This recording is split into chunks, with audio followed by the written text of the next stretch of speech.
the divine Pymander of Hermes, Mercurius, Trismegistus, an Egyptian philosopher, in 17 books, translated formerly out of the Arabic into Greek, and thence into Latin and Dutch, and now out of the original into English, by that learned divine Doctor Everard, printed by Robert White in London in 1650.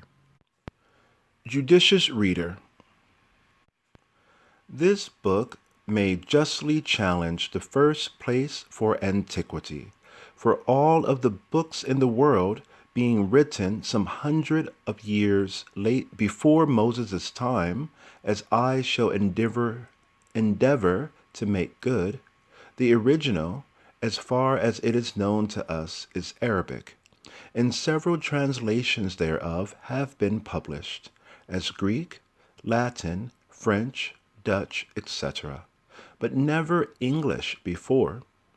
It is a pity that the learned translator, Dr. Everard, is not alive, and received himself the honor and thanks due to him from Englishmen for his good will to and pains for them, in translating a book of such infinite worth out of the original into their mother tongue. Concerning the author of the book itself, 4 things are considered, viz., his name, learning, country, and time. Number 1. The name by which he was commonly titled is Hermes Trismegistus, i.e., Mercurius der Maximus, or the thrice greatest intelligencer. And well might he be called Hermes, for he was the first intelligencer in the world, as we read of, that communicated knowledge to the sons of men by writing or engraving. He was called Der Maximus, for some reasons which I shall afterwards mention. Number 2. His learning will appear as by his works, so by the right understanding the reason of his name. Number 3. For his country he was king of Egypt. 4. For his time it is not without much controversy betwixt those that write of this divine, ancient author, in what time he lived in. Some say he lived after Moses' time, giving this slender reason for it. Specifically, because he was named Der Maximus for being preferred, according to Egyptian customs, being chief philosopher, to be chief of the priesthood, and from thence to be chief in government or king. But if this be all their ground, you must excuse my dissent from this, and that for this reason, because, according to the most learned of his followers, Geber, Paracelsus, Henricus Nullius in Theoria Philosophica Hermetica Tractatus Primo, he was called Der Maximus for having perfect and exact knowledge of all things contained in the world, which things he divided into 3 kingdoms, as he calls them, specifically mineral, vegetable, animal, which 3 he did excel in the right understanding of. Also, because he attained to and transmitted to posterity, although in an enigmatic and obscure style, the knowledge of the quintessence of the whole universe, which universe, as I said before, he divided into 3 parts, otherwise called the great elixir of the philosophers, which is the receptacle of all celestial and terrestrial virtues, which secret many ignorantly deny. Many have chargeably sought after, yet few, but some, yea, an Englishman, and Englishmen, Ripley, Bacon, Norton, etc., have happily found the description of this great treasure is said to be found engraved upon a Smaragdin table in the valley of Ebron after the flood, so that the reason before alleged to prove this author to live after Moses seems invalid. Neither does it away appear that he lived in Moses' time. Although be the opinion of some, as of John Functius, who said in his chronology that he lived 21 years before the law was given by Moses in the wilderness. But the reasons that he and others give are far weaker than those that I shall give for his living before Moses' time. My reasons for that are these. First, because it is received amongst the ancients that he was the first that invented the art of communicating knowledge to the world, by writing or engraving. Now, if so, then in all probability, he was before Moses, for it is said of Moses that he was from his childhood, Acts 7:22, skilled in all the Egyptian learning, which could not well have been without the help of literature, which we never read of any before that invented by Hermes. Chapter 10. Secondly, he is said by himself to be the son of Saturn, and by others to be the scribe of Saturn. Now Saturn, according to historians, lived in the time of Serug, Abraham's great-grandfather, son Chroneiton. I shall but take in Sudes his judgment, and so rest satisfied that he did not live only before, but long before Moses. His words are these: Credo Mercurium Trismegistum sapientum Egyptium frusse anti Pharaonem Sudes. In this book, though so very old, is contained more true knowledge of God and nature than in all the books in the world besides, except only sacred writ, and they that shall judiciously read it and rightly understand it may well be excused from reading many books, the authors of which pretend so much to the knowledge of the Creator and creation. If God ever appeared in any man, he appeared in him, as it appears by this book, that a man who had not the benefit of his ancestors' knowledge, being, as I said before, the first inventor of the art of communicating knowledge to posterity by writing, should be so high a divine and so deep a philosopher, seems to be a thing more of a god than of man, and therefore it was the opinion of some that he came from heaven, not born upon earth. There is contained in this book that true philosophy without which it is impossible ever to attain to the height and exactness of piety and religion. According to this philosophy, I call him a philosopher that shall learn and study the things that are, and how they are ordered, and governed, and by whom, and for what cause or to what end. And he that doth so will acknowledge thanks to and admire the omnipotent Creator, Preserver, and Director of all these things. And he that shall be thus truly thankful may truly be called pious and religious. And he that is religious shall more and more know where and what the truth is, and learning that, he shall yet be more and more religious. The glory and splendor of philosophy is an endeavoring to understand the chief good as the fountain of all good, Now how can we come near to or find out the fountain but by making use of the streams as a conduct to it? The operations of nature are streams running from the fountain of good, are the greatest atheists. As if the operations of nature are streams running from the fountain of good, which is God. I am not of the ignorant and foolish opinion of those that say the greatest philosophers are the greatest atheists, as if to know the works of God and to understand his goings forth in the way of nature must necessitate a man to deny God.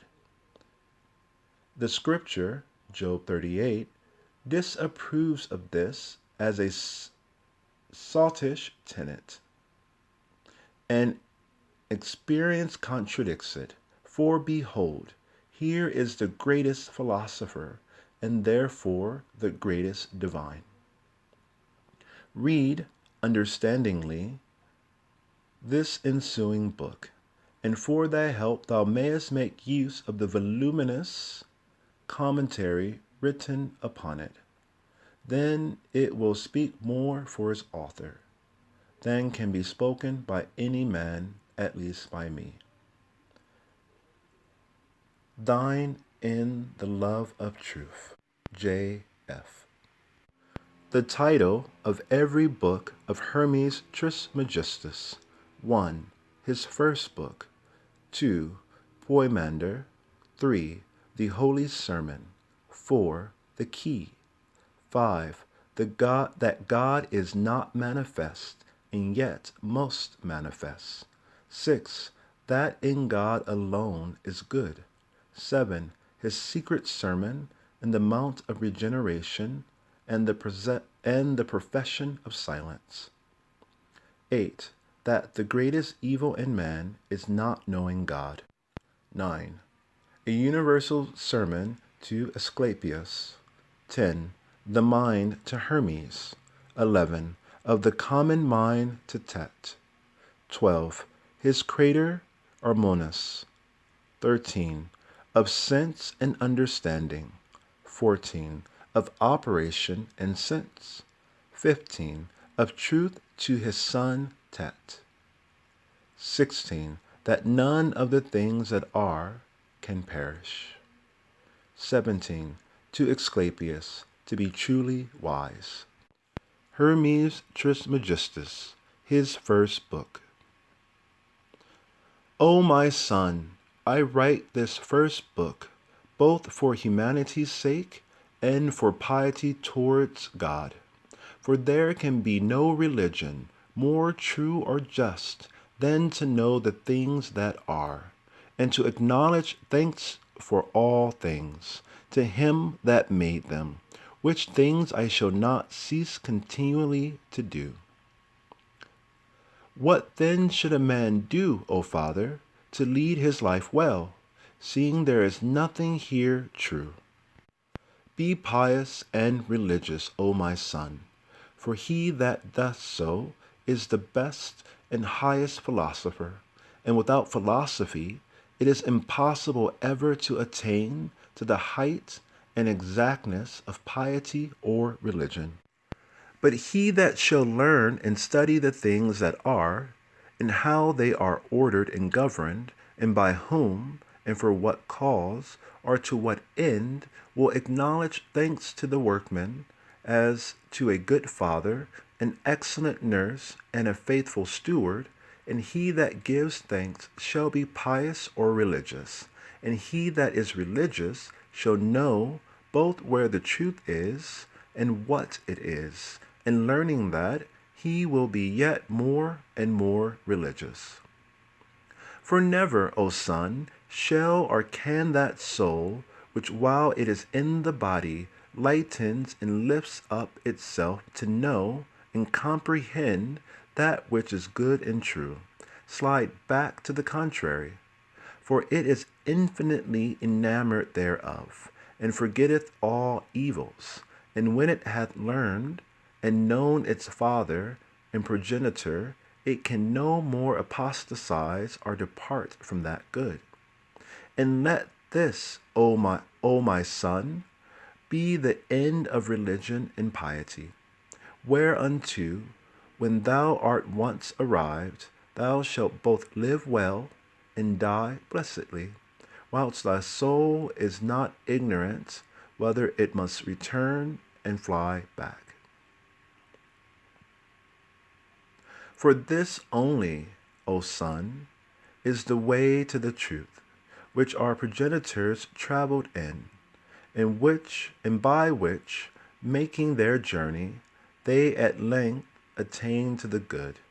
It is a venerable way, and plain, but hard and difficult for the soul to go, and that is in the body.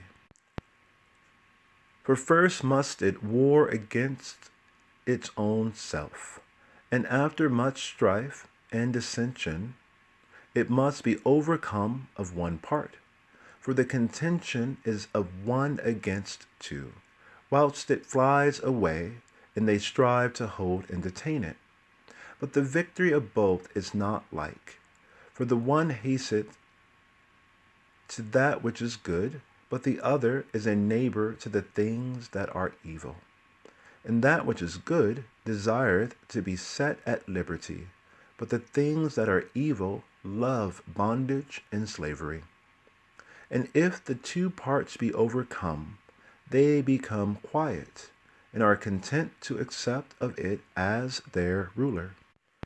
But if the one be overcome of the two, it is by them led and carried to be punished by its being in continuance here.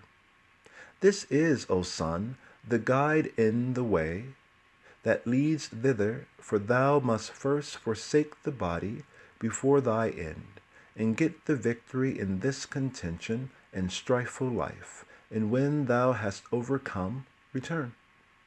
But now, O my son, I will by heads run through the things that are. Understand thou what I say, and remember what thou hearest. All things that are moved. Only that which is not is unmovable. Every body is changeable. Not every body is dissolvable. Some bodies are dissolvable. Every living thing is not mortal. Not every living thing is immortal. That which may be dissolved is also corruptible. That which abides always is unchangeable. That which is unchangeable is eternal. That which is always made is always corrupted. That which is made but once is never corrupted, neither becomes any other thing. First, God. Secondly, the world. Thirdly, man. The world for man, man for God. Of the soul, that part which is sensible is mortal, but that which is reasonable is immortal. Every essence is immortal. Every essence is unchangeable. Everything that is double. None of the things that are stand still.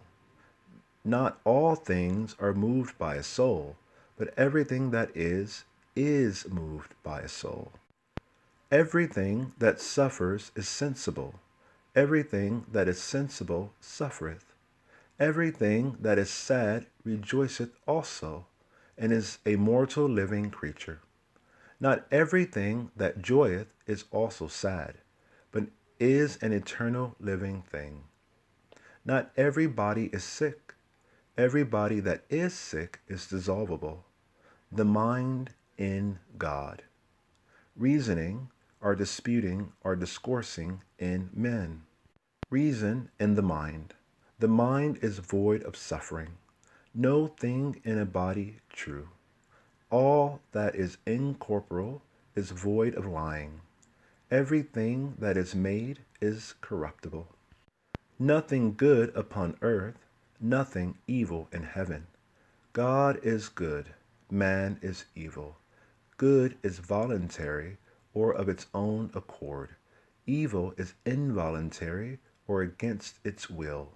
The gods choose good things as good things.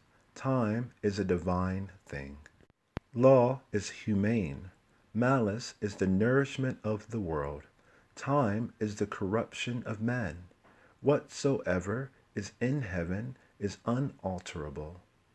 All the earth is alterable. Nothing in heaven is servanted, nothing upon earth free. Nothing unknown in heaven, nothing known upon earth. The things upon earth communicate not with those in heaven. All things in heaven are unblameable. All things upon earth are subject to reprehension. That which is immortal is not mortal. That which is mortal is not immortal. That which is sown is not always begotten, but that which is begotten is sown.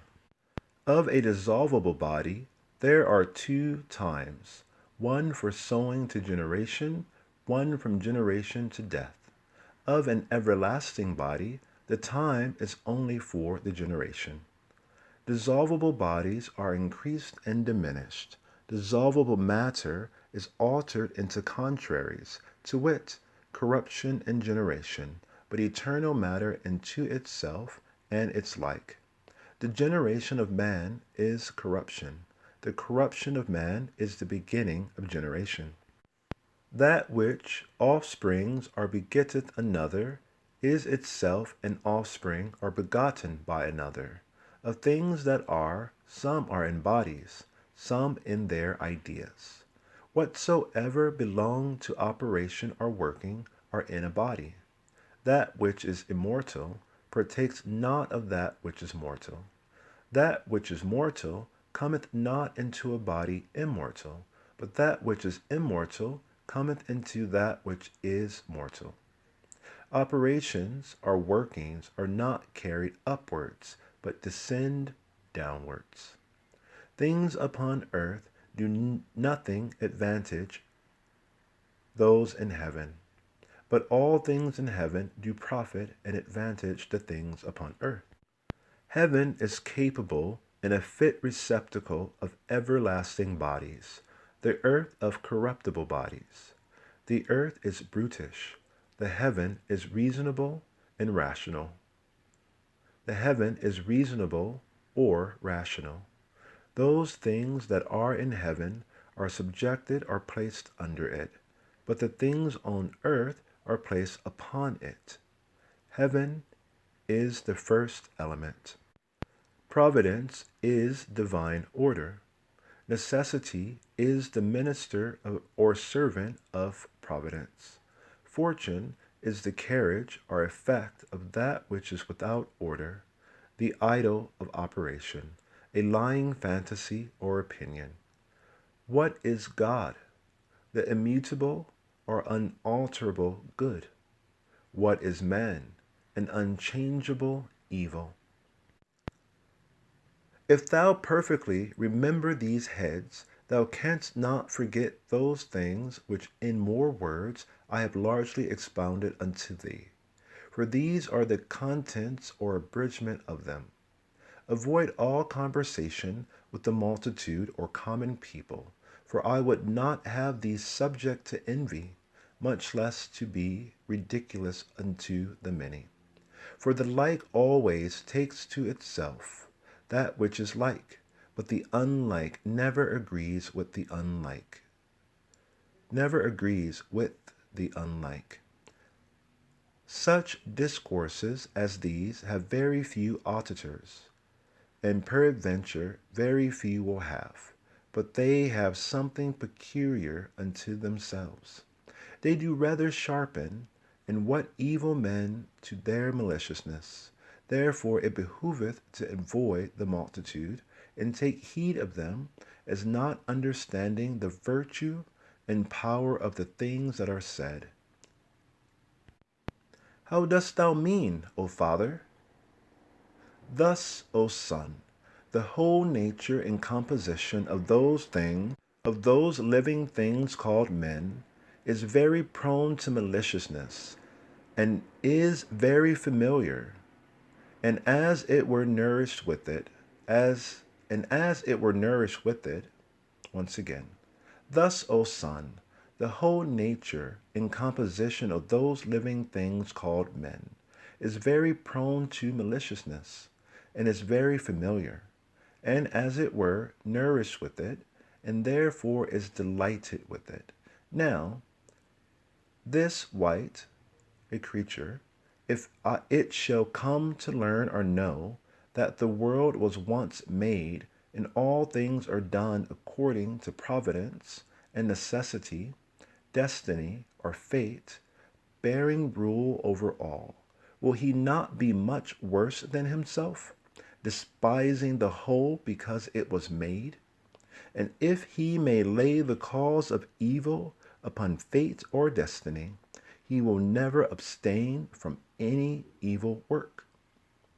Wherefore we must look warily to such kind of people, that being in ignorance, they may be less evil for fear of that which is hidden and kept secret. End of Book 1. The Divine Pymander of Hermes, Mercurius, Trismegistus. The second book, called Poemander. My thoughts being once seriously bruised about the things that are, and my understanding lifted up, all my bodily senses being exceedingly holden back, as it is with them that are very heavy of sleep, by reason either of fullness of meat or of bodily labor. Methought I saw one of an exceeding great stature, of an infinite greatness, call me by my name, and say unto me, What wouldest thou hear and see? Or what wouldest thou understand, to learn and know? Then said I, Who art thou? I am, quoth he, Poemander, the mind of the great Lord, the most mighty and absolute Emperor. I know what thou wouldest have, and I am always present with thee. Then said I would learn the things that art, and understand the nature of them, and know God. How? Said he. I answered, that I would gladly hear, that I would gladly hear. Then he, Have me again in thy mind, and whatever thou wouldest learn, I will teach thee. When he had thus said, he was changed in his idea or form, and straightway, in the twinkling of an eye, all things were opened unto me, and I saw an infinite sight. All things were become light, both sweet and exceedingly pleasant, and I was wonderfully delighted in the beholding it. But after a little while, there was a darkness made in part, coming down obliquely, fearful and hideous, which seemed unto me to be changed into a certain moist nature, unspeakably troubled, which yielded a smoke as from fire, and from whence proceeded a voice unutterable, and very mournful, but inarticulate, insomuch that it seemed to have come from the light. Then from that light a certain holy word joined itself unto nature, and out flew the pure and unmixed fire from the moist nature upward on high. It is exceedingly light, and sharp, and operative withal. And the air, which was also light, followed the Spirit, and mounted up to fire, from the earth and the water, insomuch that it seemed to hang and depend on it. And the earth and the water stayed by themselves, so mingled together, that the earth could not be seen for the water, but they were moved, because of the spiritual word that was carried upon them.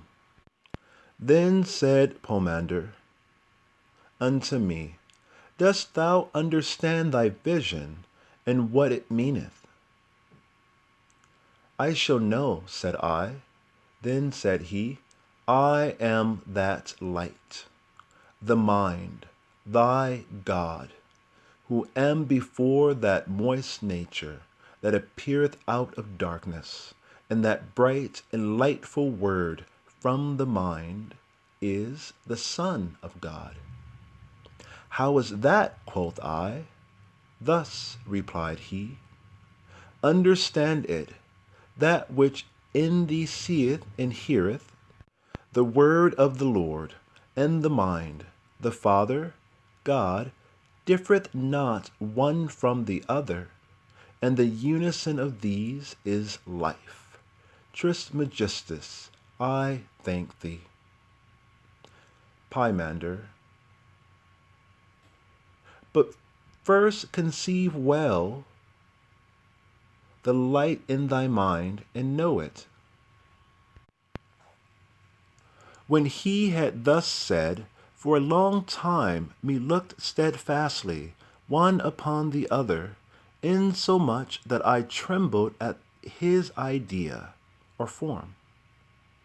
But when he nodded to me, I beheld in my mind the light that is innumerable, the light that is innumerable,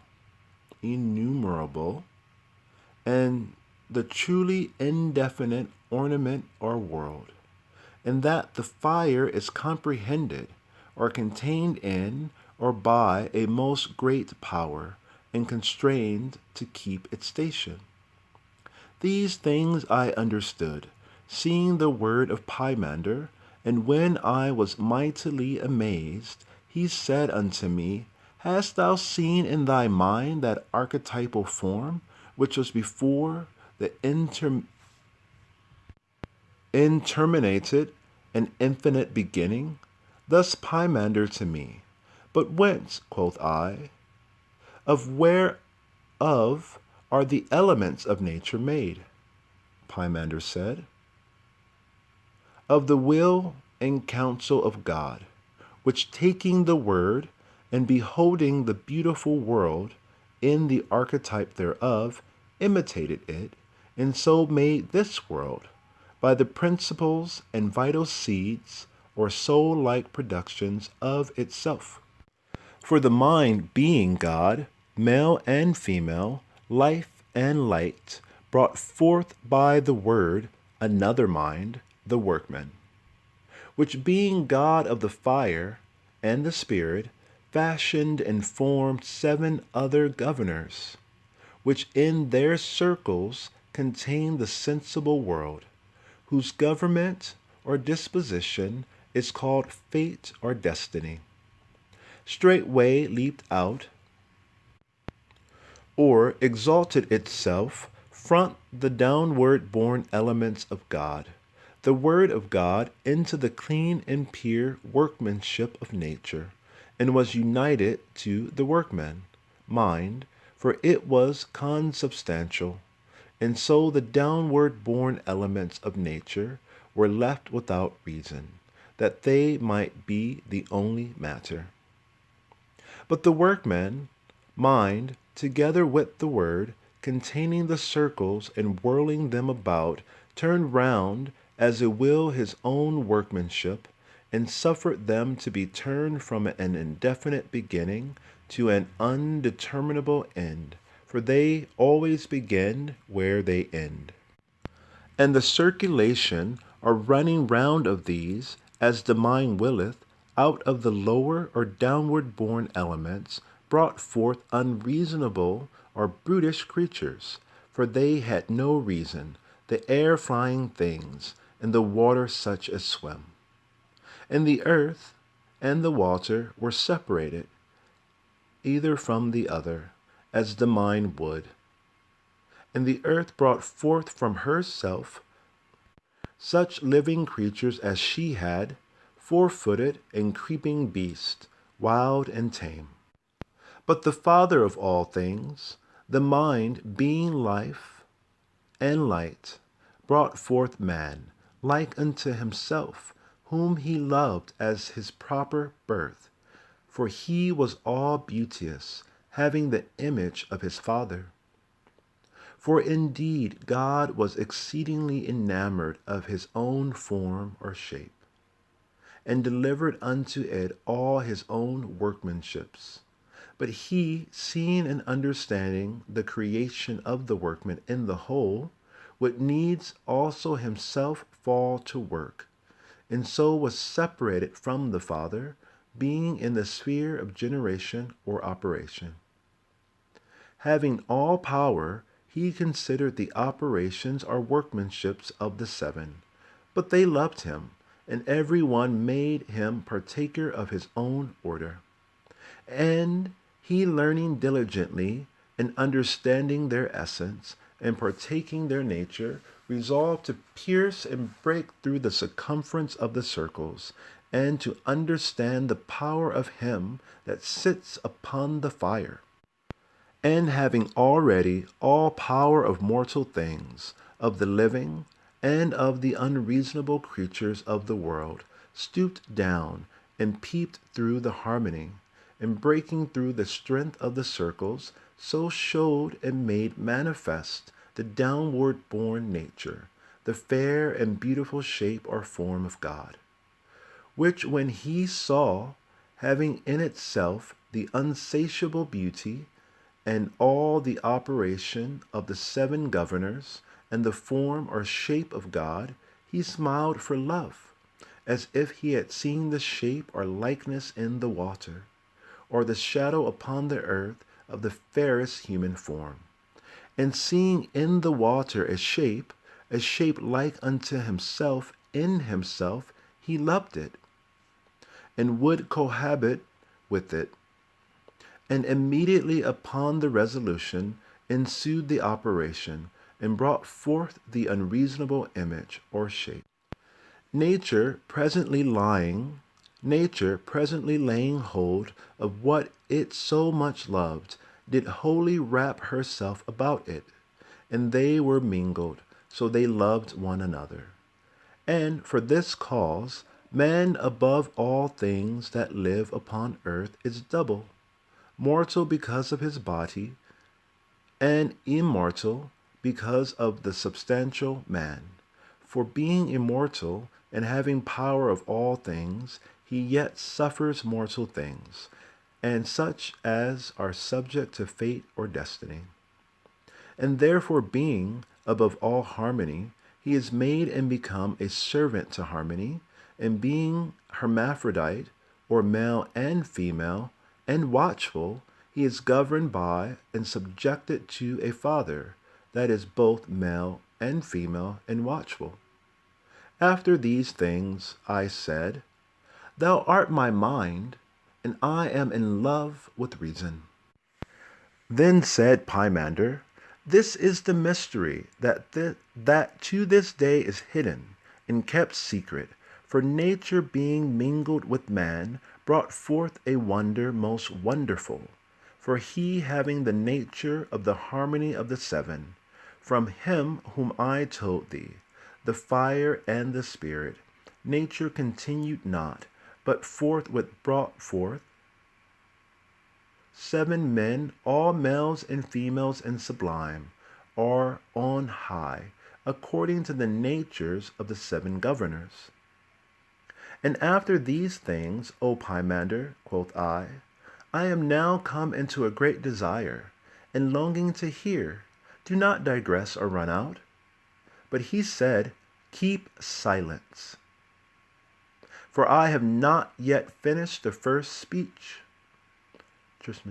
Behold, I am silent. The generation therefore of these 7 was after this manner, the air being feminine, and the water desirous of copulation, took from the fire its ripeness, and from the aether spirit And so nature produced bodies after the species and shape of men.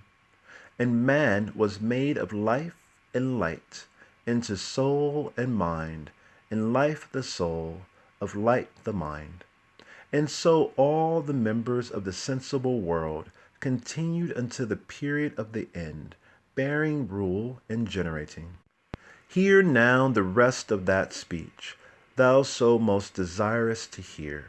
When that period was fulfilled, the bond of all things was loosed and untied by the will of God. For all living creatures, being hermaphroditical, or male and female, were loosed and untied together with man. And so the males were apart by themselves, and the females likewise. And straightway God said to the Holy Word, increase and increasing, and multiply in multitude all you my creatures and workmanships, and let him that is endued with mind know himself to be immortal, and that the cause of death is the love of the body, and let him learn all things that are. When he had thus said, Providence by fate and harmony made the mixtures, and established the generations, and all things were multiplied according to their kind. And he that knew himself came at length to the supersubstantial of every way substantial good. But he that through the error of love loved the body abideth wandering in darkness, sensible, suffering the things of death. Trismegistus. But why do they that are ignorant sin so much, that they should therefore be deprived of immortality? Thou seemest not to have understood what thou hast heard. Peradventure, I seem so to thee, but I both understand and remember them. I am glad for thy sake, if thou understoodest them. Tell me, why are they worthy of death, that are in death? Because there goeth a sad and dismal darkness before its body, of which darkness is the moist nature, of which moist nature the body consisteth in the sensible world, from whence death is derived. Hast thou understood this aright? But why or how doth he that understands himself go or pass into God? That which the word of God said, say I, because the Father of all things consists of life and light, whereof man is made. Thou sayest very well. God and Father is light and life, of which man is made. If therefore thou learn and believe thyself to be of the life and light, thou shalt again pass into life. But ye tell me more, O my mind, how I shall go into life. God saith, Let the man endued with a mind mark, consider, and know himself well. Have not all men a mind? Take heed what thou sayest. For I, the mind, come unto men that are holy and good, pure and merciful, and that live piously and religiously. And my presence is a help unto them, and forthwith they know all things, and lovingly they supplicate and propitiate the Father, and blessing him, they give him thanks, and sing hymns unto him, being ordered and directed by filial affection and natural love. And before they give up their bodies to the death of them, they hate their senses, knowing their works and operations. Rather, I that am the mind itself will not suffer the operations or works, which happen or belong to the body, to be finished and brought to perfection in them. But being the porter and doorkeeper, I will shut up the entrances of evil, and cut off the thoughtful desires of filthy works. But to the foolish, and evil, and wicked, and envious, and covetous, and murderous, and profane, I am far off giving place to the avenging demon, which applying unto him the sharpness of fire, tormenteth such a man sensibly, and armeth him the more to all wickedness, that he may obtain the greater punishment. And such a one never ceaseth, having unfulfillable desires and unsatiable concupiscences, and always fighting in darkness, for the demon afflicts and tormenteth him continually, and increaseth the fire upon him more and more. Thou hast, O mind, most excellently taught me all things, as I desired. But tell me moreover, after the return is made, what then? First of all, in the resolution of the material body, the body itself is given up to alterations, and the form which it had becometh invisible, and the idle manners are permitted, and left to the demon, and the senses of the body return into their fountains, being parts, and again made up into operations. And anger and concupiscence go into the brutish or unreasonable nature, and the rest striveth upward by harmony. And to the first zone it giveth the power it had of increasing and diminishing. To the second, the machination or plotting of evils, and one effectual deceit or craft. To the third, the idle deceit of concupiscence. To the fourth, the desire of rule, and unsatiable ambition. To the fifth, profane boldness, and headlong rashness of confidence. To the sixth, evil and ineffectual occasions of riches. And to the seventh zone, subtle falsehood always lying in wait. And then being made naked of all the operations of harmony, it cometh to the eighth nature, having its proper power, and singeth praises to the Father with the things that are. And all that are present rejoice, and congratulate the moving of it, and being made like to them with whom it converseth, it heareth also the powers that are above the eighth nature, singing praise to God in a certain voice that is peculiar to them. And then in order they return unto the Father, and themselves deliver themselves to the powers, and becoming powers they are in God. This is the good, and to them that know, to be deified. Furthermore, why sayest thou, what resteth, but that understanding all men thou become a guide, and a way leader to them that are worthy, that the kind of humanity, or mankind, may be saved by God. When Pymander had thus said unto me, he was mingled among the powers. But I, giving thanks, and blessing the Father of all things, rose up, being enabled by him, and taught the nature of the whole, and having seen the greatest sight or spectacle. And I began to preach unto men the beauty and fairness of piety and knowledge. O ye people, men, born and made of earth, which have given yourselves over to drunkenness and sleep, and to ignorance of God, be sober, and cease your sure fate, whereto you are allured, and invited by brutish and unreasonable sleep. And they that heard me come willingly and with one accord.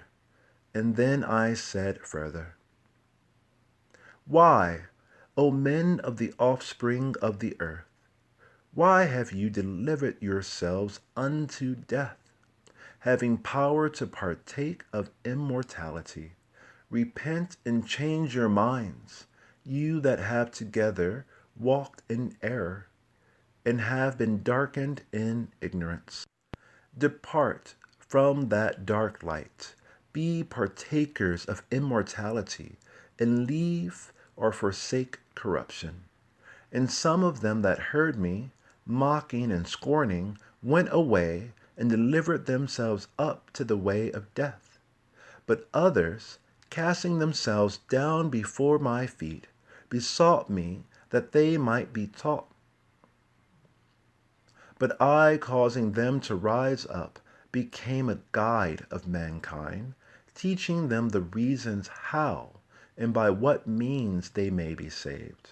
And I sowed in them the words of wisdom, and nourished them with ambrosian water of immortality. And when it was evening, and the brightness of the same began wholly to go down, I commanded them to give thanks to God. And when they had finished their thanksgiving, everyone returned to his own lodging. But I wrote in myself the bounty and beneficence of Pymander. And being filled with what I most desired, I was exceeding glad. For the sleep of the body was the sober watchfulness of the mind, and the shutting of my eyes the true sight, and my silence great with child, and full of good, and the pronouncing of my words the blossoms and fruits of good things. And thus came to pass, or happened unto me, which I received from my mind, that is Pymander, the Lord of the Word, whereby I became inspired by God with the truth. For which cause with my soul and whole strength I give praise and blessing unto the Father. Holy is God, the Father of all things. Holy is God, whose will is performed and accomplished by his own powers. Holy is God, that determineth to be known, and is known of his own, of those that are his. Holy art thou, that by thy word hast established all things. Holy art thou, of whom all nature is in the image. Holy art thou, whom nature hath not formed. Holy art thou, that art stronger than all power. Holy art thou, that art greater than all excellency. Holy art thou, who art better than all praise. Accept these reasonable sacrifices from a pure soul, and a heart stretched out unto thee. O thou unspeakable, unutterable, to be praised with silence, I beseech thee, that I may never err from the knowledge of thee. Look mercifully upon me, and enable me, and enlighten with this grace those that are in ignorance, the brothers of my kind, but thy sons. Therefore I believe thee, and bear witness, and go into the life and light. Blessed art thou, O Father, thy man would be sanctified with thee, and thou hast given him all power. So mote it be. End of Book 2. The third book, called the Holy Sermon. The glory of all things, God, and that which is divine, and the divine nature, the beginning of things that are. God, and the mind, and nature, and matter, and operation, are working and necessity, and the end and renovation. For there were in the chaos an infinite darkness in the abyss or bottomless depth. and water, and a subtle spirit intelligible in power. And there went out the holy light, and the elements were coagulated from the sand out of the moist substance. And all the gods distinguished the nature full of seeds. And all the gods distinguished the nature full of seeds.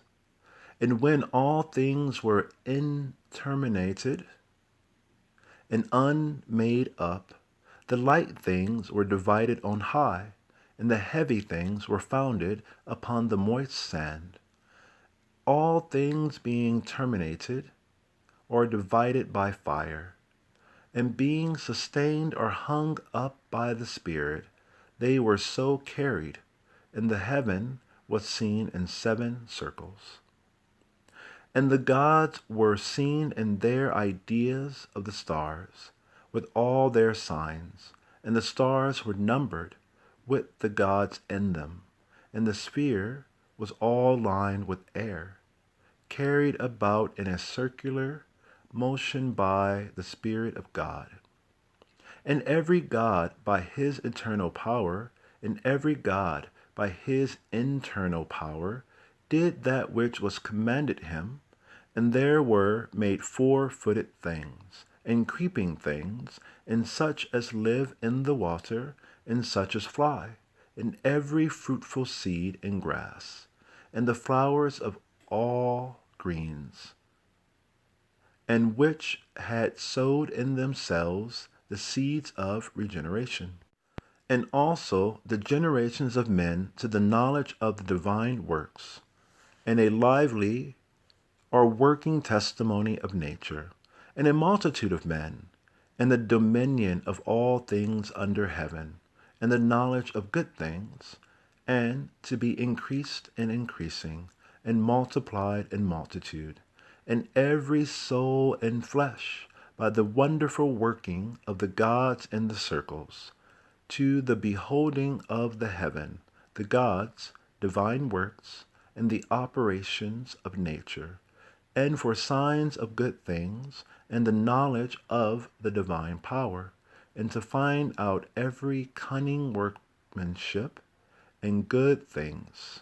So it beginneth to live in them, and to be wise according to the operation of the course of the circular gods, and to be resolved into that which shall be great monuments, and remembrances of the cunning works done upon earth, leaving them to be read by the darkness of times.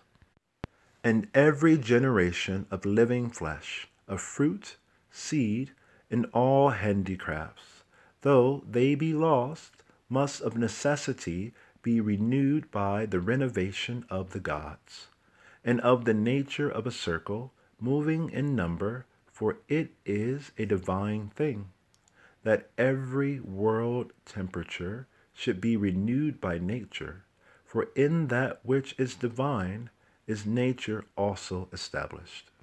End of the 3rd book. The 4th book, called The Key. Yesterday's speech, O Asclepius, I dedicated to thee. This days it is fit to dedicate to Tat, because it is an epitome of those general speeches that were spoken to him. God, therefore, and the Father, and the good, O Tat, have the same nature, or rather, also the same act and operation. For there is one name or appellation of nature, and increase, which concerneth things changeable, and another about things unchangeable, and about things unmovable. That is to say, things divine and human, each one of which himself will have so to be. But action or operation is of another thing, or elsewhere, as we have taught in other things, divine and human, which must here also be understood. For his operation or act is his will, and his essence to will all things to be.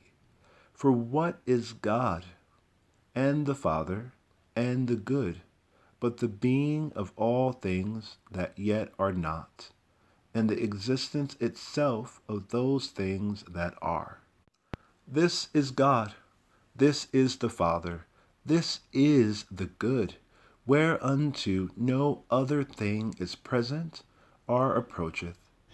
For the world and the Son, which is also a Father by participation, is not for all that equally the cause of good and of life to living creatures.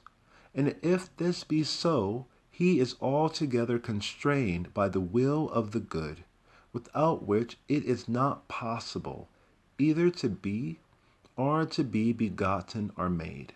But the Father is the cause of his children, who hath a will both to sow and nourish that which is good by the Son. For good is always active or busy in making, and this cannot be in any other, but in him that taketh nothing, and yet willeth all things to be.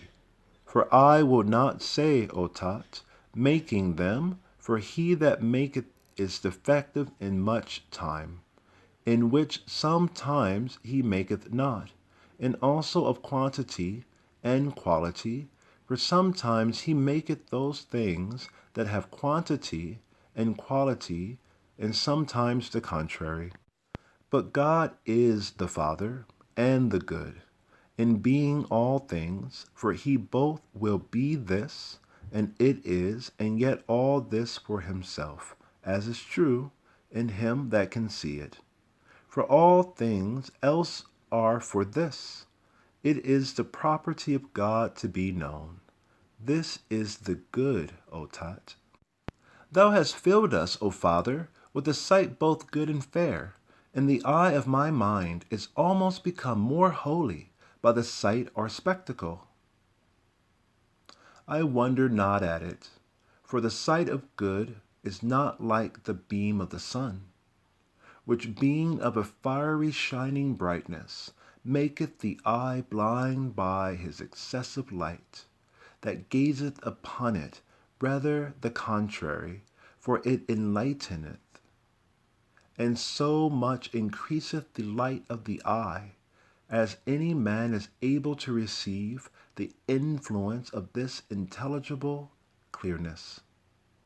For it is more swift and sharp to pierce, and innocent or harmless withal, and full of immortality, and they that are capable and can draw any store of this spectacle, and sight do many things fall asleep from the body, into this most fair and beauteous vision, which this Celeus and Saturn, our progenitors, obtained unto.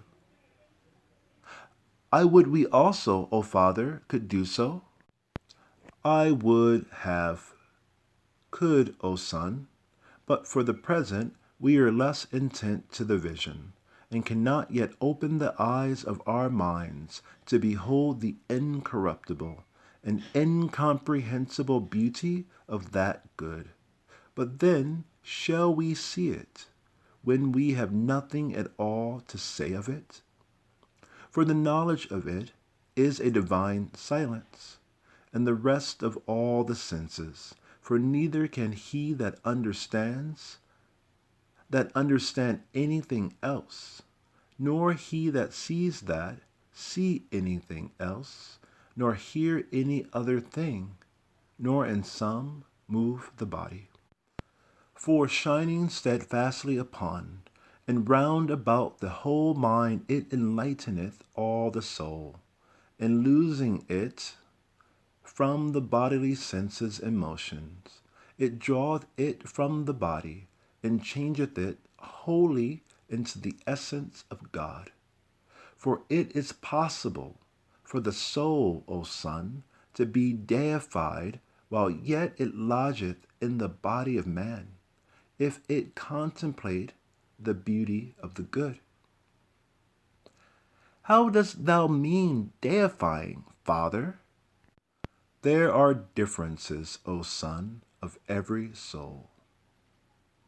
But how dost thou again divide the changes? Hast thou not heard in the general speeches that from one soul of the universe are all those souls, which in all the world are tossed up and down, as it were, and severally divided? Of these souls there are many changes, some into a more fortunate estate, and some quite contrary. For they which are of creeping things are changed into those of watery things, and those of things living in the water to those of things living upon the land, and airy ones are changed into men, and human souls that lay hold of immortality are changed into demons. And so they go on into the sphere or region of the fixed gods. For there are two choirs or companies of gods, one of them that wander, and another of them that are fixed. And this is the most perfect glory of the soul. But the soul, entering into the body of a man, if it continue evil, shall neither taste of immortality, nor is partaker of the good. But being drawn back the same way, it returneth into creeping things. And this is the condemnation of an evil soul. And the wickedness of a soul is ignorance.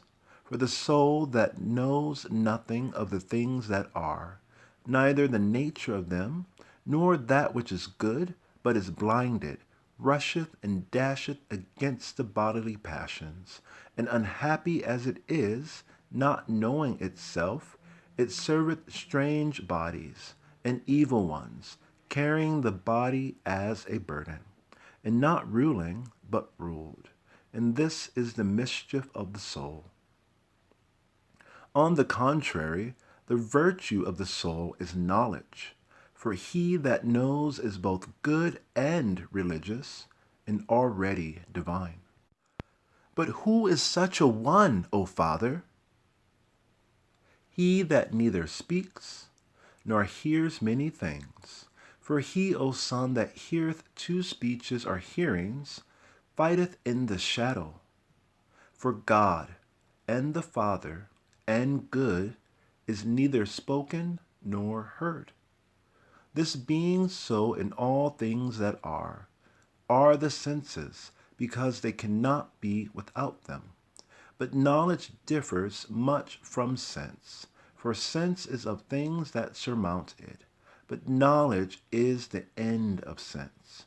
Knowledge is the gift of God, for all knowledge is unbodily, but useth the mind as an instrument, as the mind useth the body.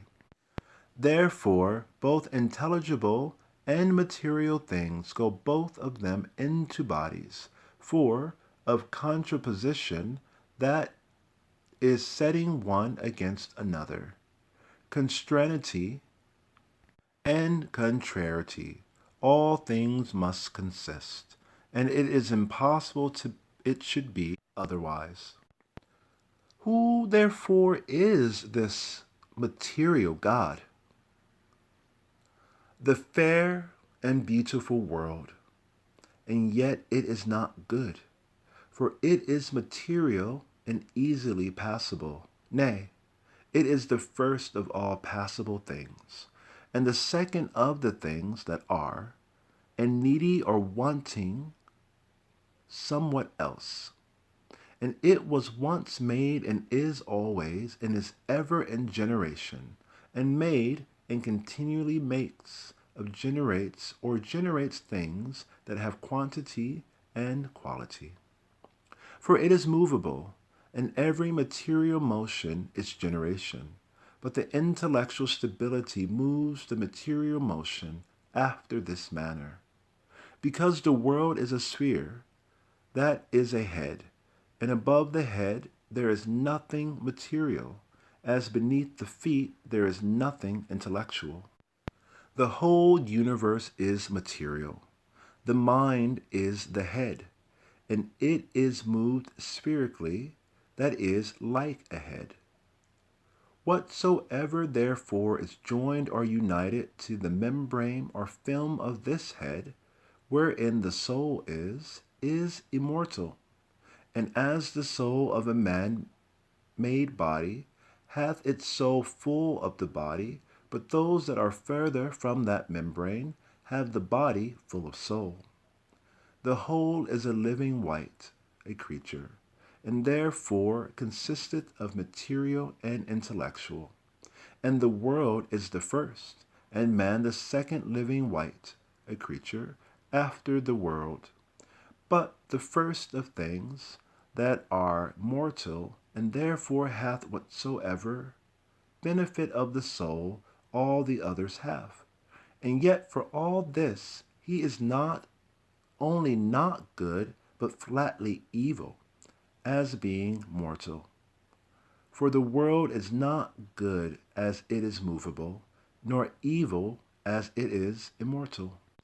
But man is evil, both as he is movable and as he is mortal. But the soul of man is carried in this manner. The mind is in reason, reason in the soul in the spirit in the body. The spirit being diffused and going through the veins and arteries and blood, both moveth the living creature, and after a certain manner beareth it. Wherefore some also have thought the soul to be blood, but deceived in nature, not knowing that first the spirit must return into the soul, and then the blood is congealed, the veins and arteries emptied, and then the living thing dieth. And this is the death of the body. All things depend on one beginning. All things depend on one beginning, and the beginning depends on that which is one and alone. And the beginning is moved, that it may again be a beginning. But that which is one standeth and abideth, and is not moved. There are therefore these three, God the Father, and the good, the world, and man. God hath the world, and the world hath man. And the world is the Son of God, and man, as it were, the offspring of the world. For God is not ignorant of Relan, but knows him perfectly, and will be known by him. This only is healthful to man, the knowledge of God. This is the return of Olympus. By this only the soul is made good, and not sometimes good and sometimes evil, but of necessity good. What meanest thou, O Father? Consider, O Son, the soul of a child, when as yet it hath received no dissolution of its body, which is not yet grown, but is very small. How then it look upon itself?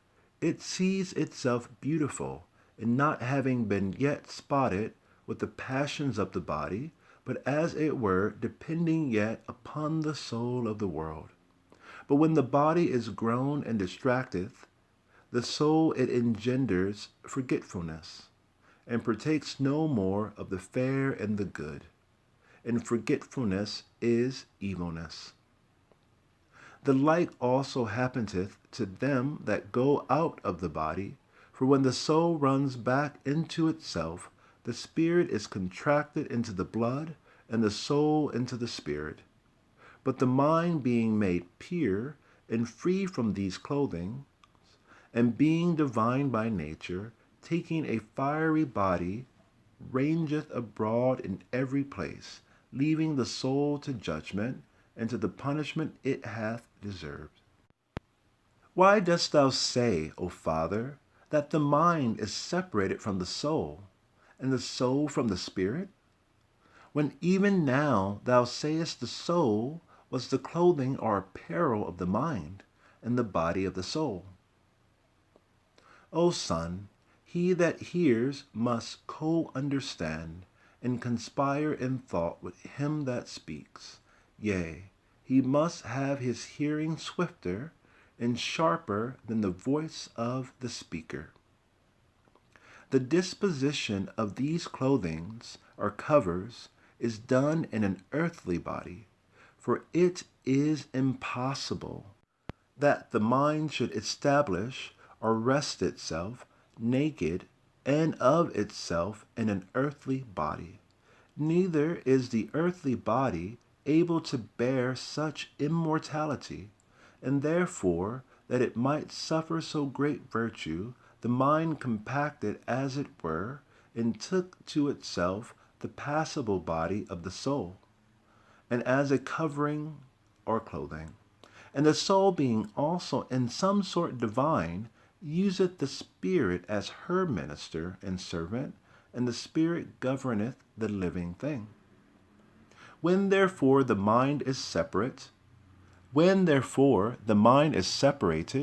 departeth from the earthly body, presently it puts on its fiery coat, which it could not do, having to dwell in an earthly body.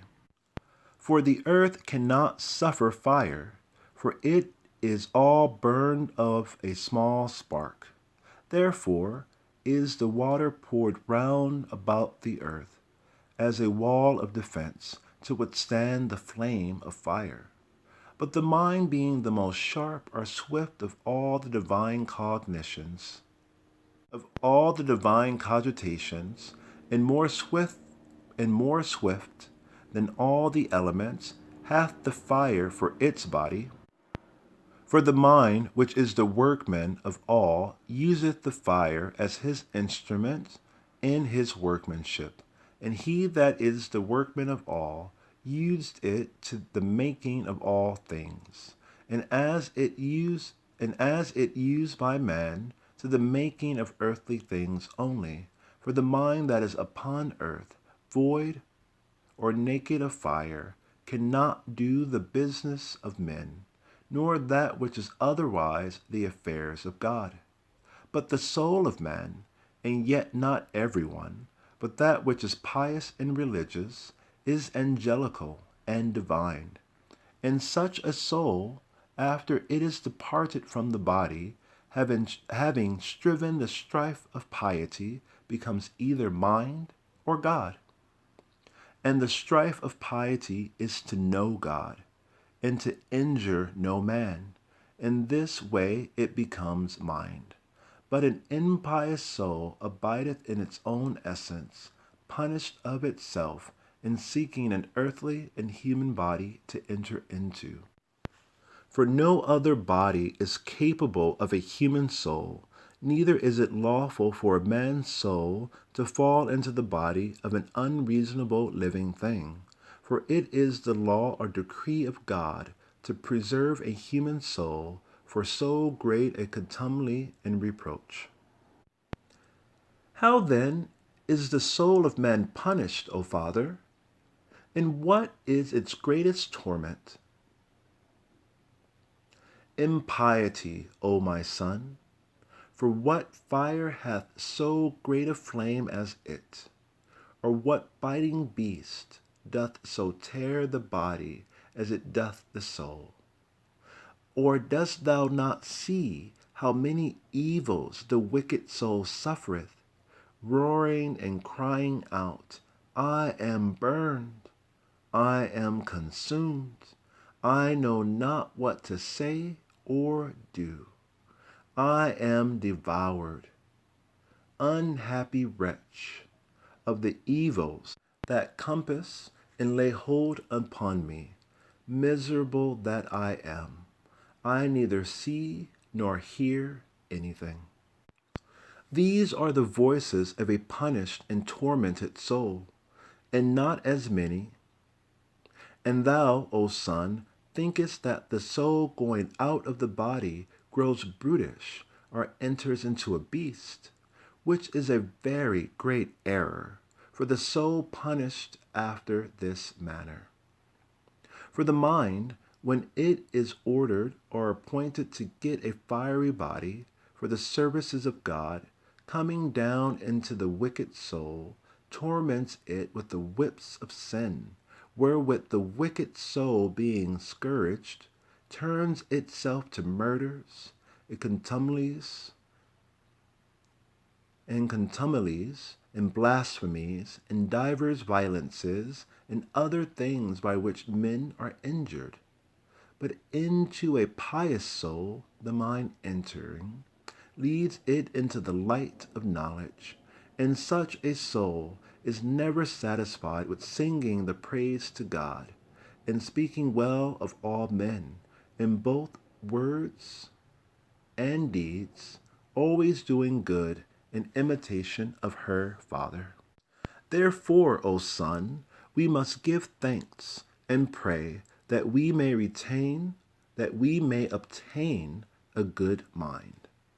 The soul therefore may be altered or changed into the better, but into the worse it is impossible. But there is a communion of souls, and those of gods communicate with those of men, and those of men with those of beasts. And the better always takes of the worse, gods of men, men of brute beasts, but God of all. For he is the best of all, and all things are less than he. Therefore is the world subject unto God, man unto the world, and unreasonable things to men. But God is above all, and about all, and the beams of God are operations, and the beams of the world are natures, and the beams of man are arts and sciences, and operations do act by the world, and upon man by the nature beams of the world. But natures work by the elements, and man by arts and sciences. And this is the government of the whole, depending upon the nature of the one, and piercing or coming down by the one mind, than which nothing is more divine, and more efficacious or operative, and nothing more uniting, or nothing is more one. The communion of gods to men, and of men to God. This is the bonus genius, or good demon, blessed soul that is fullest of it, and unhappy soul that is empty of it. And wherefore, Father? Know, Son, that every soul hath the good mind, for of that it is we now speak, and not of that minister of which we said before, that he was sent from the judgment. For the soul without the mind can neither do nor say anything. For many times the mind flies away from the soul, and in that hour the soul neither seeth nor heareth, but is like an unreasonable thing, so great is the power of the mind. But neither brookish it an idle or lazy soul, but leaves such a one fastened to the body, and by it pressed down. And such a soul, O Son, hath no mind, wherefore neither must such a one be called a man. For man is a divine living thing, and is not to be compared to any brute beast that lives upon earth, but to them that are above in heaven, that are called gods. Rather, if we shall be bold to speak the truth, he that is a man indeed is above them, or at least they are equal in power, one to the other, for none of the things in heaven will come down upon the earth, and leave the limits of heaven, but a man ascends up into heaven, and measures it. And he knoweth what things are on high, and what below, and learneth all other things exactly. And that which is the greatest of all, he leaveth not the earth, and yet is above, so great is the greatness of his nature. Wherefore we must be bold to say that an earthly man is a mortal God, and that the heavenly God is an immortal man. Wherefore, By these two are all things governed, the world and man, but they in all things else, of that which is one. End of the fourth book. The fifth book, called That God is not manifest, and yet most manifest. This discourse I will also make to thee, O Tat, that thou mayest not be ignorant of the more excellent name of God. But do thou contemplate in thy mind how that which to many seems hidden and unmanifest may be most manifest unto thee. For it were not all, if it were apparent, for whatsoever is apparent is generated or made. For it was made manifest, but that which is not manifest is ever. For it needeth not to be manifested, for it is always. And he maketh all other things manifest, being unmanifest as being always, and making other things manifest. He is not made manifest. Himself is not made, yet in fantasy he fantasieth all things, or in appearance he maketh them appear. For appearance is only of those things that are generated or made, for appearance is nothing but generation. But he is that one, that is made, nor that is not made, nor generated. But he is that one, that is not made nor generated, is also unapparent and unmanifest. But making all things appear, he appeareth in all and by all. But especially he is manifested to or in those things wherein himself listeth.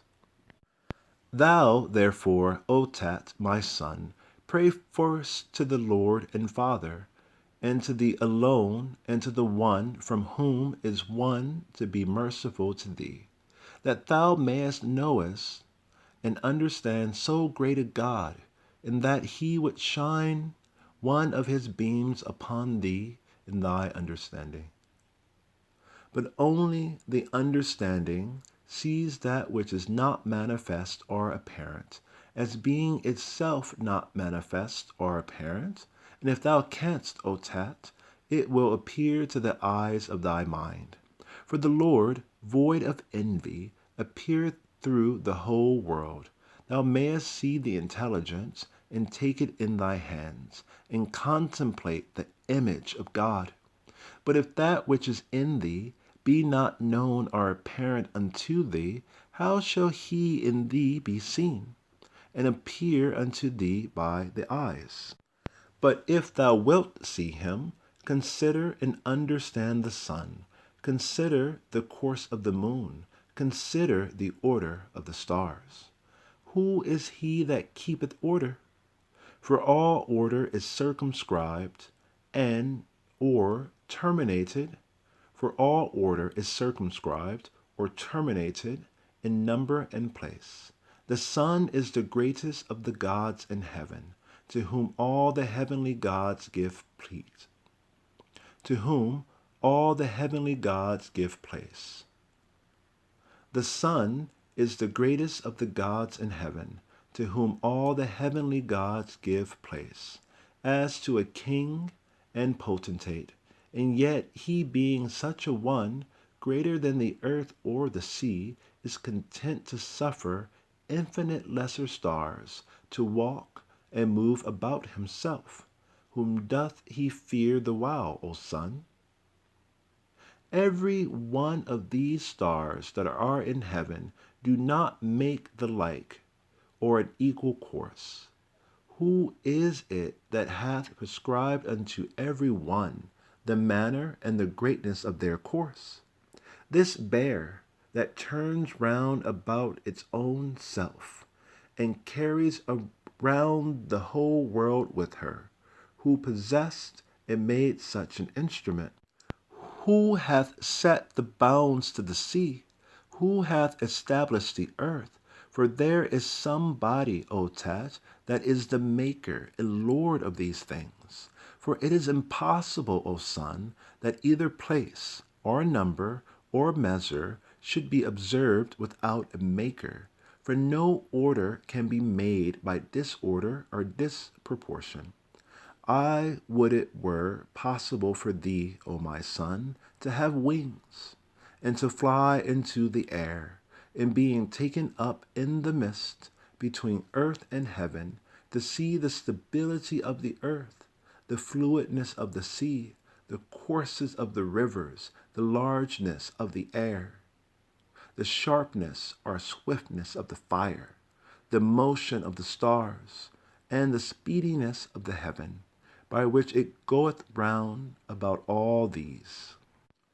O son, what a happy sight it were, at one instant to see all these, that which is unmovable moved, and that which is hidden appear and be manifest.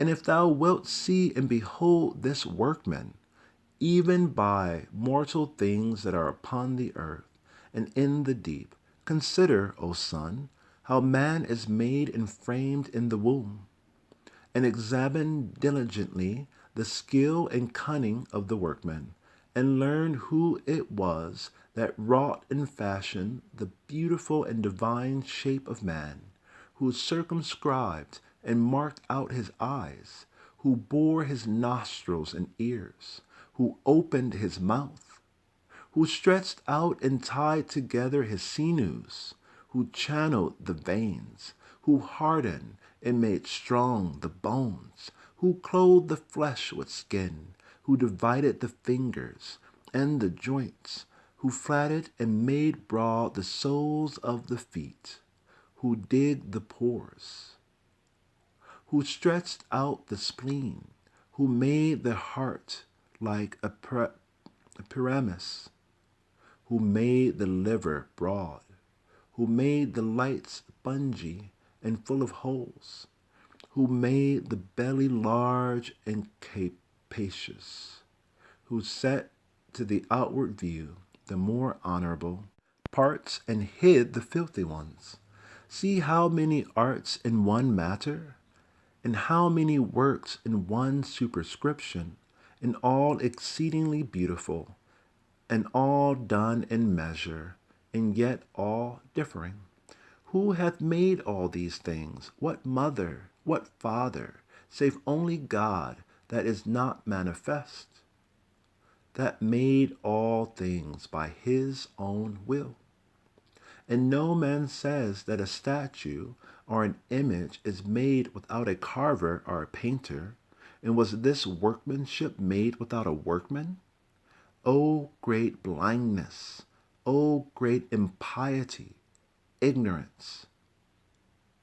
Never, O son Tat, canst thou deprive the workmanship of the workman.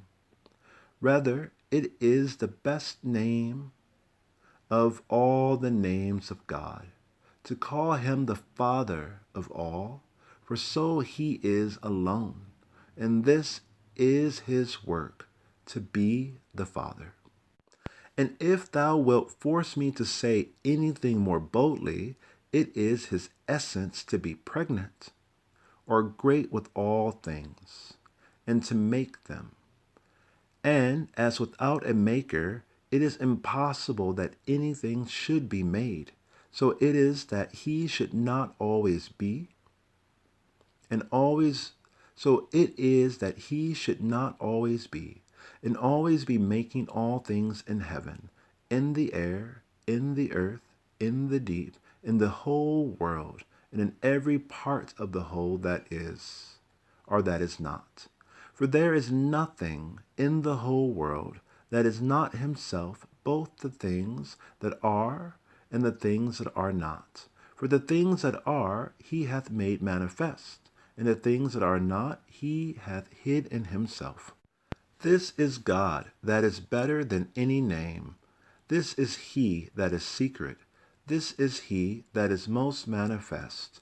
This is he that is to be seen by the mind. This is he that is visible to the eye. This is he that hath no body, and this is he that hath many bodies. Rather, there is nothing of any body which is not he. For he alone is all things, and for this cause he hath all names, because he is the one Father, and therefore he hath no name, because he is the Father of all. Who therefore can bless thee, or give thanks for thee, or to thee? Which way shall I look when I praise thee? Upward, downward, outward, inward? For about thee there is no manner, nor place, nor anything else of all things that are. But all things are in thee, all things from thee. Thou givest all things, and takest nothing. For thou hast all things, and there is nothing that thou hast not. When shall I praise thee, O Father? For it is neither possible to comprehend thy hour, nor thy time. For what shall I praise thee? For what thou hast made, or for what thou hast not made? For those things for those things thou hast manifested, or for those things thou hast hidden? Wherefore shall I praise thee, as being of myself, or having anything of mine own, or rather being another's? For thou art what I am, thou art what I do, thou art what I say, thou art all things, and there is nothing else thou art not, thou art thou. All that is made, and all that is not made, the mind that understandeth, the Father that maketh and frameth, the good that worketh, the good that doth all things. Of the matter, the most suitable and slender part is air, and of the air the soul, of the soul the mind, of the mind God. End of the 5th book. The 6th book, called That in God Alone is Good. Good, O Asclepius, is in nothing but in God alone, or rather, God himself is the good always. And if it be so, then must he be in essence or substance void of all motion and generation, but nothing is void or empty of him. And this essence hath about or in himself a stable and firm operation, wanting nothing, most full, and giving abundantly. One thing is the beginning of all things, for it giveth all things. And when I name the good, I mean that which is altogether and always good. This is present to none, but God alone, for he wanteth nothing that he should desire to have it, nor can anything be taken from him, the loss whereof may grieve him, for sorrow is a part of evilness. Nothing is stronger than he, that he should be opposed by it, nor nothing equal to him, that he should be in love with it. Nothing unheard of to be angry, with nothing wiser to be envious at. And none of these beings in his essence, what remains but only the good? For as in this, being such an essence, there is none of the evils, so in none of the other things shall the good be found. For in all other things are all those other things, as well in the small of the great. For in all other things are all those other things, as well in the small as the great, and as well in the particulars as in this living creature, the greatest and mightiest of all. For all things that are made or generated are full of passion, generation itself being a passion. And where passion is, there is not the good. Where the good is, there is no passion. Where it is day, it is not night, and where it is night, it is not day. Wherefore it is impossible that in generation should be the good, but only in that which is not generated or made. Yet as the participation of all things is the matter bound, so also of that which is good. After this manner is the world good, as it maketh all things, and in the part of making or doing it is good, but in all other things not good. For it is passible and movable, and the maker of passible things. In man also the good is ordered, or taketh denomination, in comparison of that which is evil. For that which is not very evil is here good. And that which is here called good is the least particle or proportion of evil. It is impossible, therefore, that the good should be here pure from evil, for here the good groweth evil, and growing evil it doth not still abide good. In not abiding good it becomes evil. Therefore in God alone is the good, or rather God is the good. Therefore, O Asclepius, there is nothing in men or among men but the name of good. The thing itself is not, for it is impossible for a material body receiveth or comprehendeth, is not as being on every side encompassed and coarcted with evilness, and labors, and griefs, and desires, and wrath, and deceits, and foolish opinions. And in that which is the worst of all, Asclepius, every one of the forenamed things is here believed to be the greatest good, especially that supreme mischief, the pleasures of the belly, and the ringleader of all evils. Error is here the absence of the good. And I give thanks unto God, that concerning the knowledge of good, put this assurance in thy mind, and it is impossible it should be in the world.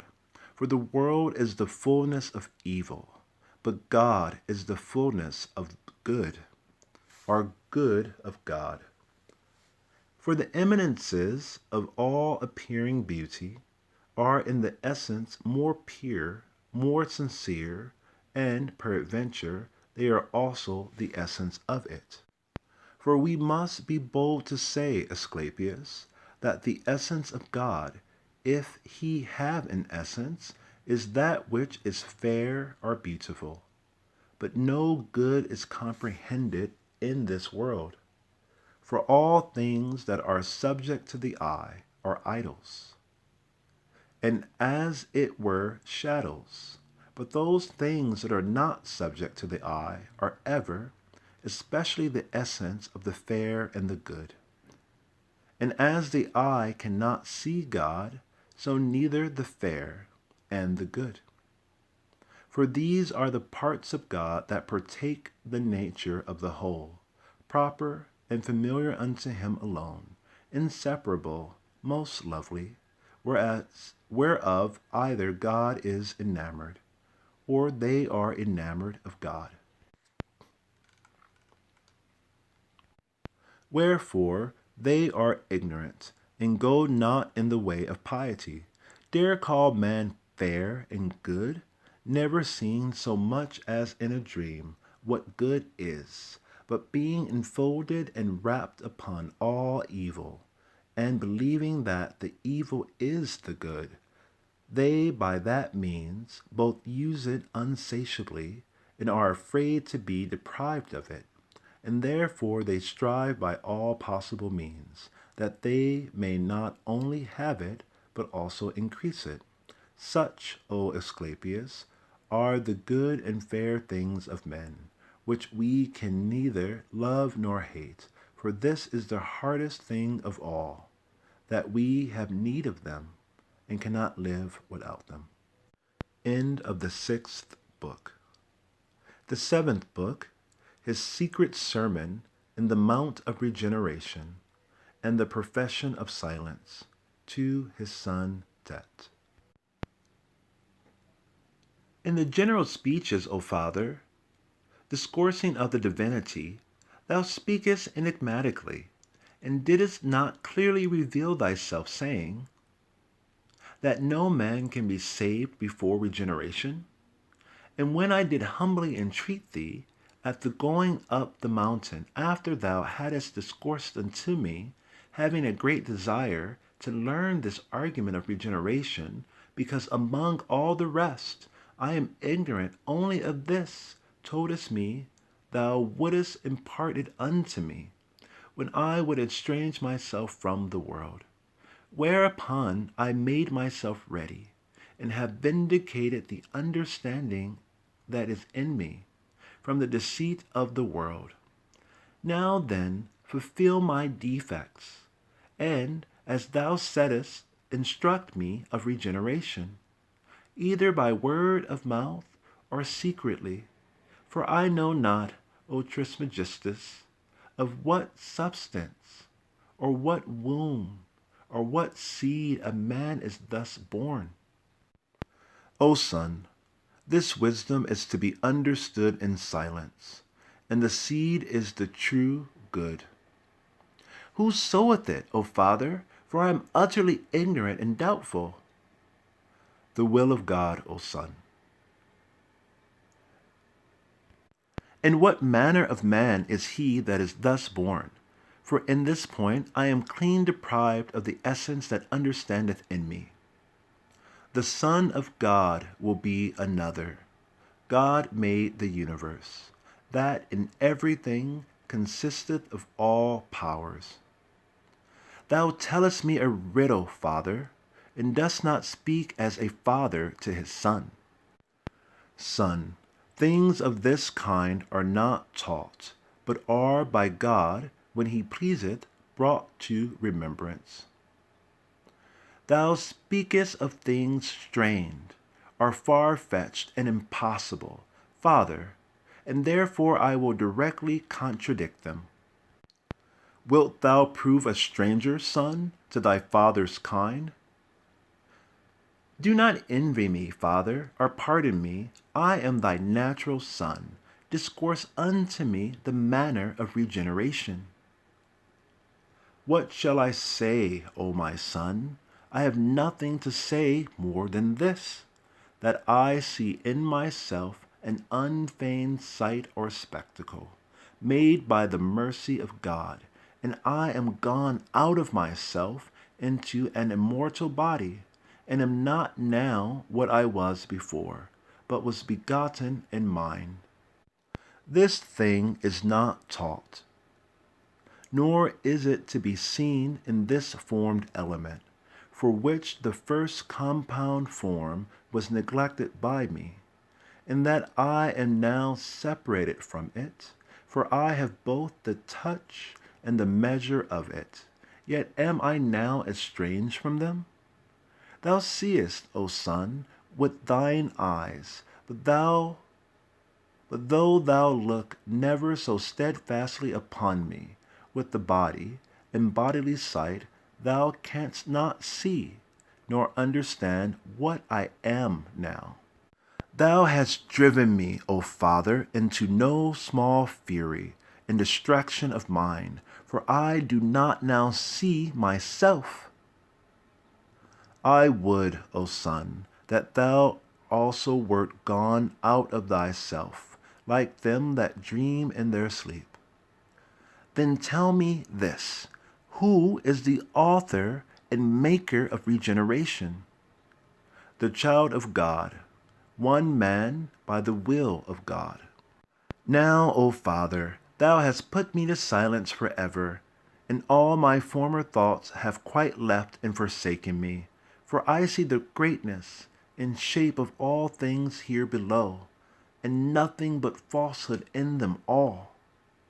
And since this mortal form is daily changed, and turned by this time into increase and diminution, as being falsehood, what therefore is true, O Trismegistus? That, O Son, which is not troubled, nor bounded, nor colored, not figured, not changed, that which is naked, bright, comprehensible only of itself, unalterable, unbodily. Now I am mad indeed, Father, for when I thought me to have been made a wise man by thee, with these thoughts thou hast quite dulled my senses. Yet it is so, as I say, O son, he that looketh only upon that which is carried upward as fire, that which is carried downward as earth, that which is moist as air, and that which bloweth or is subject to blast as air, that which is moist as water, and that which bloweth or is subject to blast as air. How can he sensibly understand that which is neither hard, nor moist, nor tangible, nor perspicacious, seeing it is only understood in power and operation? But I beseech and pray to the mind, which alone can understand the generation which is in God. Then am I, O Father, utterly unable to do it? God forbid, Son, rather draw or pull him unto thee, or study to know him, and he will come. But be willing, and it should be done, and it shall be done. Quiet, or make idle the senses of the body, purging thyself from unreasonable, brutish torments of matter. Have I any revengers or tormentors in myself, Father? Yes, and those not a few, but many are fearful ones. I do not know them, Father. One torment, Son, is ignorance, a second, sorrow, a third, intemperance, a fourth, concupiscence, a fifth, injustice, a sixth, covetousness, a seventh, deceit, an eighth, envy, a ninth, fraud or guile, a 10th, wrath, an 11th, rashness, a 12th, maliciousness. They are in number 12, and under these many more, some which through the prison of the body do force to inwardly place man to suffer sensibly, and they do not suddenly or easily depart from him that hath obtained mercy of God. And herein consists both the matter and reason of regeneration. And they do not suddenly or easily depart from him that hath obtained the mercy of God. And herein consists both the manner and the reason of regeneration. For the rest, O Son, hold thy peace, and praise God in silence, and by that means the mercy of God will not cease, or be wanting unto us. Therefore rejoice, my son, from henceforth being purged by the powers of God to the knowledge of the truth. For the revelation of God is come to us, and when that came, all ignorance was cast out.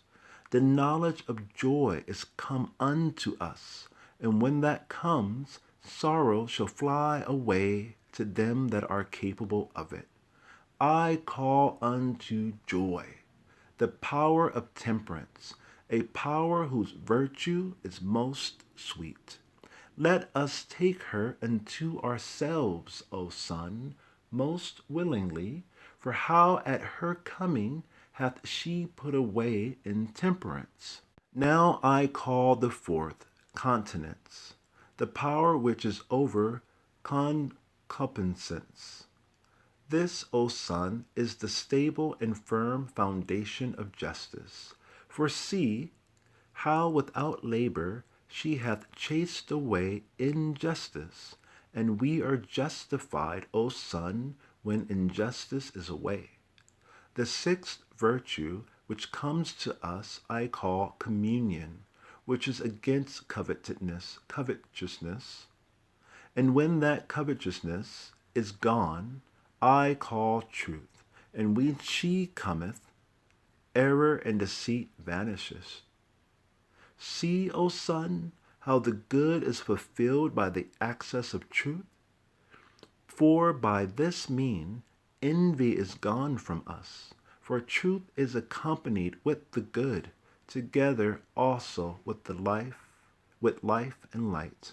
And there came no more any torment of darkness, but being overcome, they are all fled away, suddenly and tumultuarily.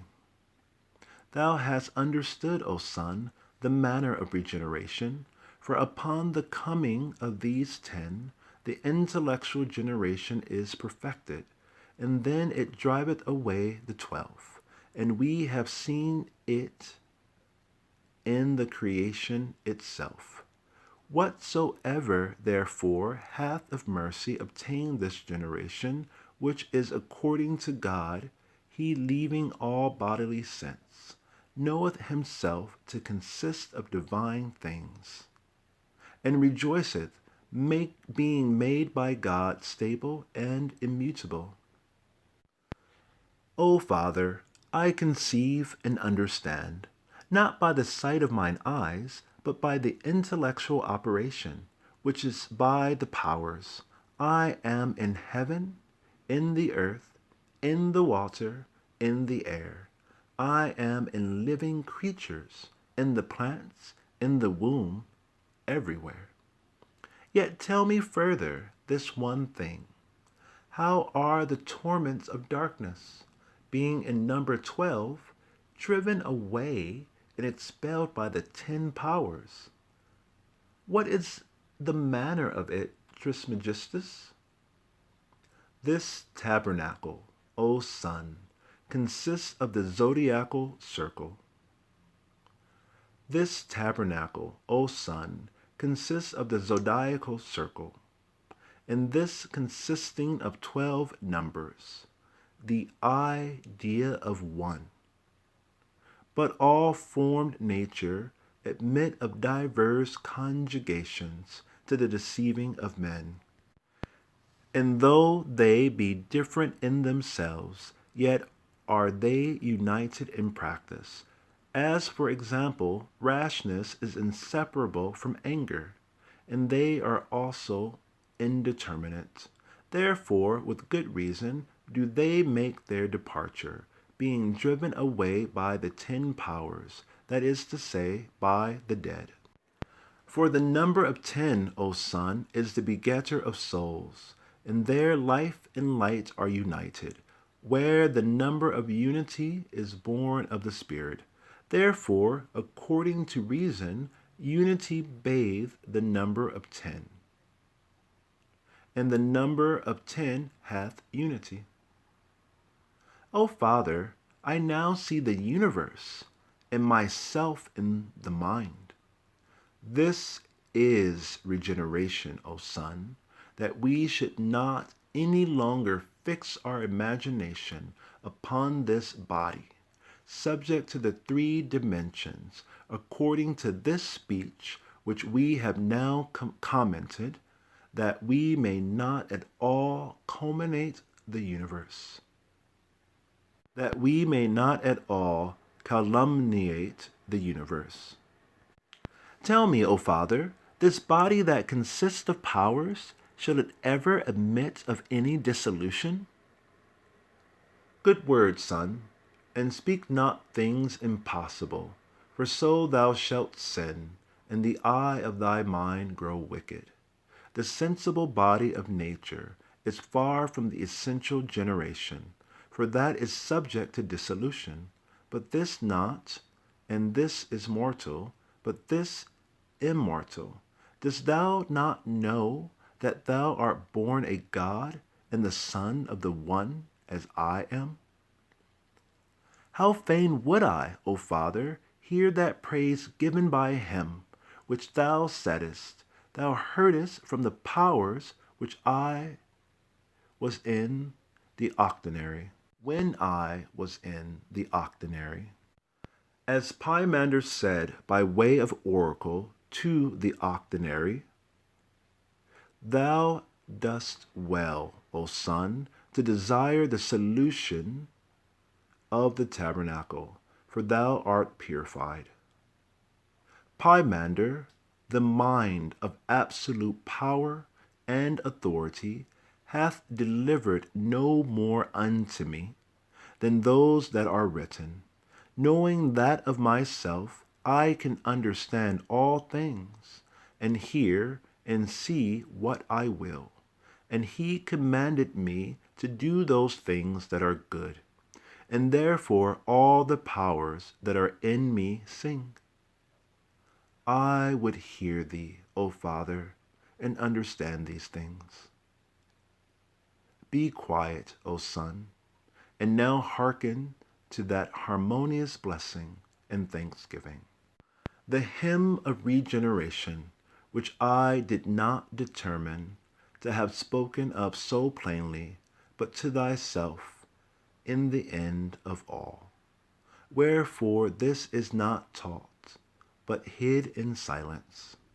So then, O Son, do thou, standing in the open air, worship looking to the north wind, about the going down of the sun, and to the south when the sun ariseth.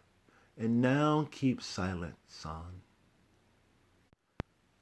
The Secret Song, the Holy Speech. Let all the nature of the world entertain the hearing of this hymn.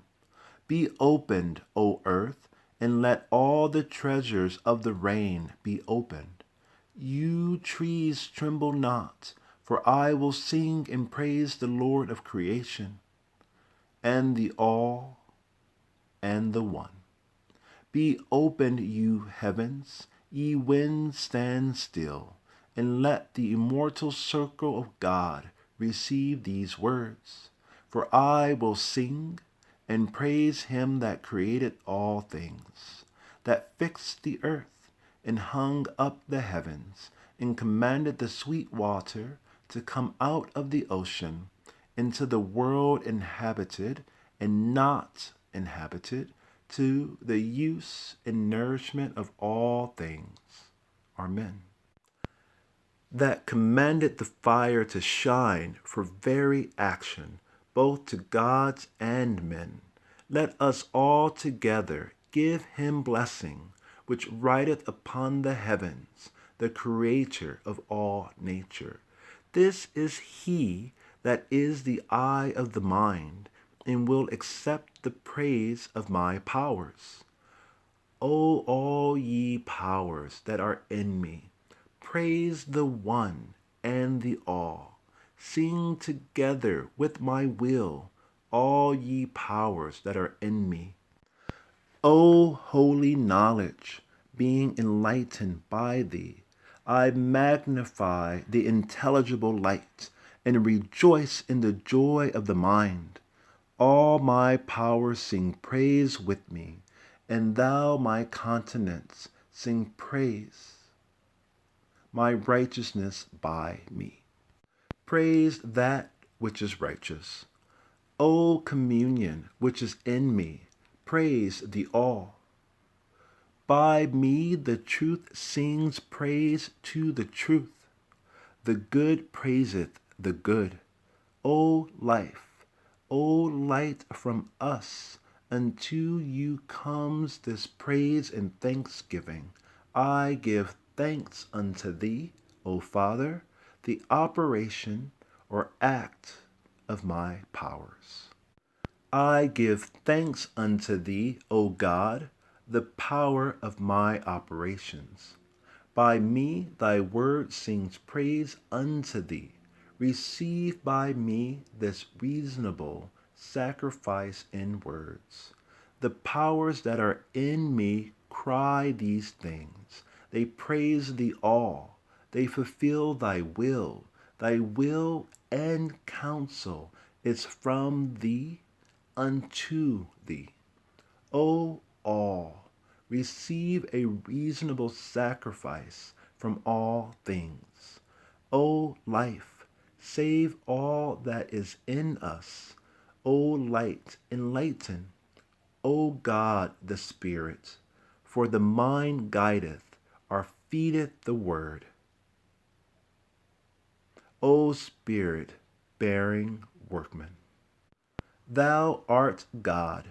Thy man crieth these things unto thee through the fire, by the air, by the earth, by the water, by the Spirit, by the creatures. From eternity I have found means to bless and praise thee, and I have what I seek, for I rest in thy will. O Father, I see thou hast sung the song of praise and blessing with thy whole will, and therefore have I put and placed it in my world. Say in thy intelligible world, O Son.